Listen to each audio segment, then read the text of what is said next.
This new year could publicly expose and detail the mounting legal troubles for President Trump. Incoming chairman of the House Intelligence Committee, Adam Schiff, says that he is prepared to force Mueller's report on the Russia investigation to go public if the White House tries to block its release. I'm prepared to make sure we do everything possible so that the public has the advantage of as much of the information as it can. Now, there may be parts of the report that have to be redacted because they involve classified information or they involve grand jury material. This case is just too important to keep from the American people what it's really about. Joining me now to discuss, Jim Schultz. He's former attorney for the Trump White House. Jim, thanks for taking the time on this Christmas Eve. Thank you. So first question, in your view, is there any compelling legal reason for the White House to block the public release of the special counsel's report? Okay, so Schiff had it right in that, the report is going to go over to Congress, presumably. It doesn't have to, but presumably it's going to go over to Congress. I think it will be politically detrimental to this administration to hold it back for any reason from going over to Congress. Certainly there are reasons why portions of it will be redacted. Remember, this is a counterintelligence investigation. There are likely to be classified information. There's likely to be grand jury information there that will need to be kept secret. But that being said, I think a report will likely go over to Congress. I don't think the administration will try to stop that. One way they could is by way of executive privilege. Remember, the Mueller team reports to the Deputy Attorney General, reports to the Attorney General, and they're part of the executive branch of the administration. So executive privilege could be asserted in this case, but I just don't see it happening. Let me ask you, because you bring up the acting attorney general. We learned a lot about Matt Whitaker just in the last week. We learned that DOJ ethics lawyers, who are nonpartisan career professionals there, recommended that he recuse himself from oversight of the Russia investigation because, in large part, because of his public comments criticizing the Russia investigation before he took that position. We also learned that the president scolded his acting attorney general for not reining in federal prosecutors here in New York for pursuing criminal charges against Michael Cohen that he actually pleaded guilty to because the president felt that made him look bad. Is that the way a president should treat his attorney general? And is that the way an attorney general is meant to operate, in your view? Look, I don't believe that it's going to impact Whitaker's decision-making one way or the other on this. The fact that the president may have scolded him, what the president said to him. Apparently, the president did not give him any directive as it related to any of that. And I think that Whitaker's going to do the right thing and continue down the road he's gone down in terms of the way he's been conducting himself. And I don't believe it's going to have any impact. You remember the reaction among Republicans to the famous tarmac meeting between President Clinton and then Attorney General Loretta Lynch in the midst of an investigation involving Hillary Clinton.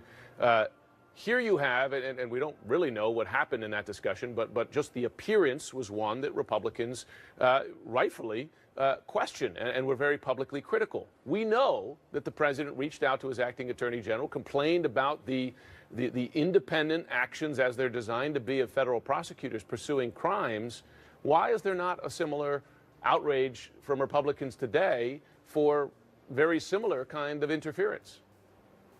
Again, this is the executive branch of government. Last time I checked, I don't think Bill Clinton was the president of the United States at the time he was having that discussion with Loretta Lynch. So certainly that was a different situation. In this case, it's the executive branch of government. Arguably worse, isn't it? Because the president, Bill Clinton, the executive branch of But it's arguably government, worse, is it not? Because the president, because Trump is the president today. He's not a former president. He's a president who appointed Whitaker, directly criticizing Whitaker for not keeping him shielded from an investigation that might hurt him.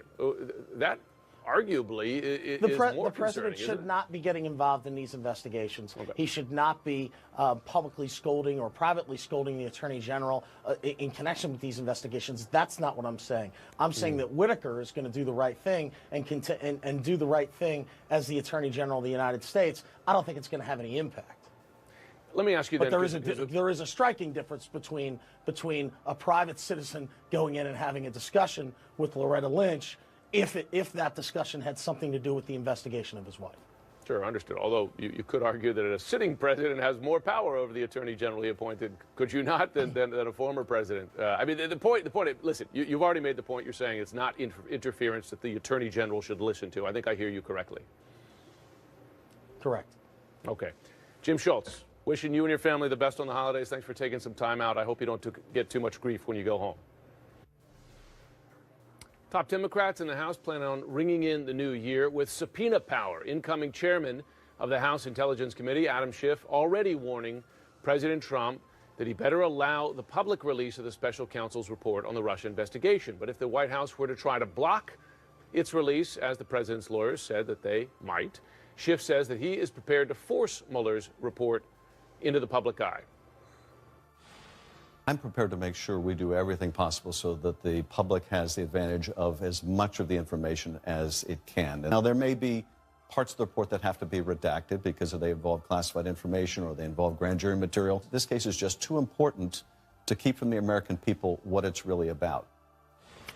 A lot of Republicans share that viewpoint. Joining me now to discuss, Sarah Murray, CNN political correspondent, and Paul Callan, CNN legal analyst. Sarah, just first to you, what's your latest reporting on the White House intentions regarding this report? Are they seriously exploring ways to block it? Well, look, they've been pretty clear that they do not want to see this entire report made public, and I think there's good reason for that, Jim. I mean, we know sort of the view right now from the Justice Department is that they can't bring charges against a sitting president. So let's say Mueller comes up with a report that says, look, the president did a whole lot of things wrong when he was running this campaign. He made a lot of bad decisions. There were a lot of errors in judgment, not just for him, but the people around him. That's not something the White House is going to want out there. They're going to try to protect as much as possible under the scope of privilege. But I think the reality is that, and what Schiff is getting at is the American public has spent a long time sort of waiting, hearing drips and drabs of this. There's been a lot of money devoted to this. And I think, Democrats have a political reason to want that out there. But I think there are certainly many Americans who want to know what exactly Mueller has been up to this whole time. Paul Callan, you hear Sarah there mention the idea of executive privilege, which is something that this administration, this president, likes to use liberally. I mean, is there legal justification for, if not blocking the whole report, redacting significant sections, just saying, hey, these were private conversations between the president, his advisors, et cetera? Well, if the president was conferring with advisors and the consultations were regarding perfectly legal presidential actions, yes, executive privilege could apply. But if the consultations were part of a criminal conspiracy of some sort, then the privilege would not apply, and that would not be grounds to release. There are, however, other problems in addition to executive privilege, and that's the special counsel law itself. It's got two sections that deal with how the report, if a report comes, gets released. And I will tell you that in reading it carefully, the Attorney General has enormous power here to block disclosure to the Congress if he wants to. So I think what you're going to see is a battle between the legislative branch, the executive branch, and maybe even the Supreme Court getting involved in whether it gets released. Just one more legal question, Paul. We learned what was really explosive news in a week of explosive news, that the president's acting attorney general was advised by DOJ ethics lawyers, career lawyers, to recuse himself from overseeing the Russia probe because of past and repeated. Sources tell CNN President Trump is angered by federal prosecutors and venting to his acting attorney general, Matt Whitaker, at least twice in the last few weeks. They say the president is frustrated because those prosecutors reference the president's actions in crimes his former attorney, Michael Cohen, pled guilty to. Now, while the acting AG oversees those prosecutors, sources say Trump has not directed Whitaker to stop the investigators. So let's bring in former federal prosecutor and CNN legal analyst Ellie Honig and former FBI senior intelligence advisor Phil Mudd. Gentlemen, good morning. Ellie, let's start with you because this news, amid the big news we've got, hasn't got a lot of attention. But a lot of conservatives, for example, were furious that Loretta Lynch met with Bill Clinton. How does this compare with that? This is a huge deal, and I think it's been underplayed a bit. Look, this is worse. Think about it. You have the President of the United States telling the acting Attorney General, keep the Southern District off my back, right? When Loretta Lynch, Bill Clinton, I think there were problems with that, but Bill Clinton at the time was the spouse of a candidate. He had no say or even indirect say over what Loretta Lynch did. And I think the president's message to Whitaker was quite clear, right, which is, I'm furious that the Southern District named me in connection with the campaign finance. And saying that is really no different. When your boss tells you, I'm furious that X happened, it's the same thing as saying, don't let X happen again. And it gets back to the president's sort of fundamental misunderstanding about the Department of Justice. The U.S. Department of Justice does not exist to serve Donald J. Trump, the individual, or even the president of the United States. The Department of Justice serves the American people and justice. This is what got him in trouble in the first place, right? The meeting with Comey where he said, hey, go easy, lay off on Flynn. This is no different than that. Could this connote obstruction? I think it's one and the same. I think it's the exact same idea. The bar for obstruction of justice is really quite low. I don't know if people fully understand that. I've prosecuted obstruction of justice cases for an individual trying to get a witness to change one element of their story. Here you have somebody in power saying, get these guys away from me. So I don't see an argument against it being obstruction. Which is fascinating. Phil, as you look at this, and I think it's interesting, too, that as you point out, Ellie, Bill Clinton meeting with Loretta Lynch, well, couldn't really have any influence. A lot of people would take issue with that and say, well, actually, we think there could have been influence. If nothing else, though, the optics of that were bad. It's tough to argue a counterpoint on that one. Even just from an optics perspective, Phil, even if someone is in fully agreement with Ellie that this could be obstruction of justice, it doesn't look good for the president. Yeah, but I think he's playing checkers. He's not playing chess. Let's look at the optics of it. From the outside, on the surface, you'd say, wow, the acting attorney general is in the office with the president, must feel some pressure to intervene in the case. Well, let's take that one step forward and move out of checkers into chess. Let's say that before, last week, Whitaker thought he would pick up the phone and talk to the Southern District of New York just because he reviewed some of the elements of the case and said, I have a perspective I want to talk about.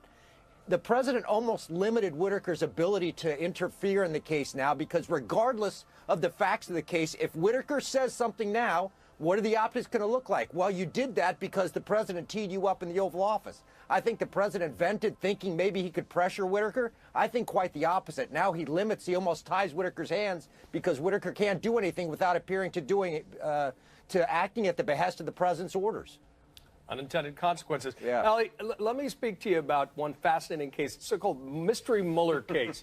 There is a company that seems to be under civil indictment that is fighting handing over some records, and Justice Roberts weighed in over the weekend to issue a stay, so they didn't have to. What do we know about this case, and why is it drawing so much speculation and attention? So this is the mystery case, the mystery subpoena case, where there was all these sealed arguments happening in the D.C.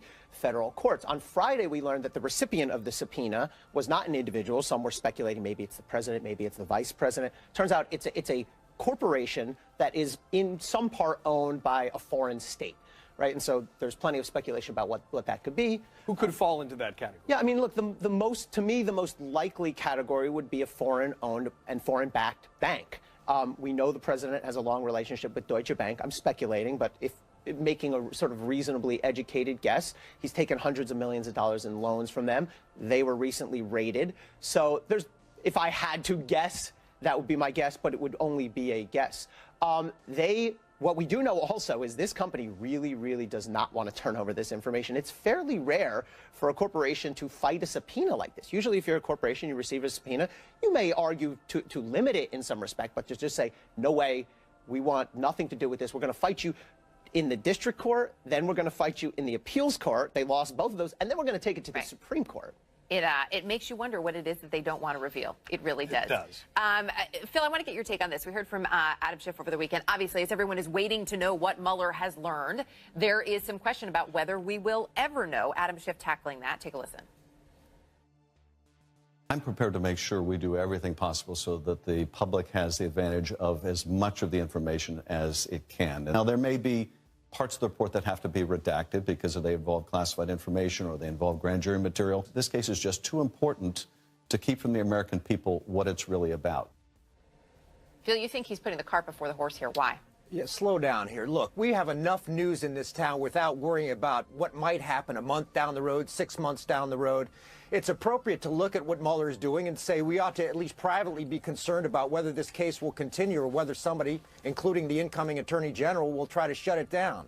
But we don't even have a Mueller report yet. The case isn't even shut down yet. Can we deal with what we have now and try to stay cool in the midst of a crisis? One thing you learn in government, the hotter it gets in the kitchen, the cooler the cook gets. Let's not deal with what might happen. Let's just deal with today. That's what I'd argue.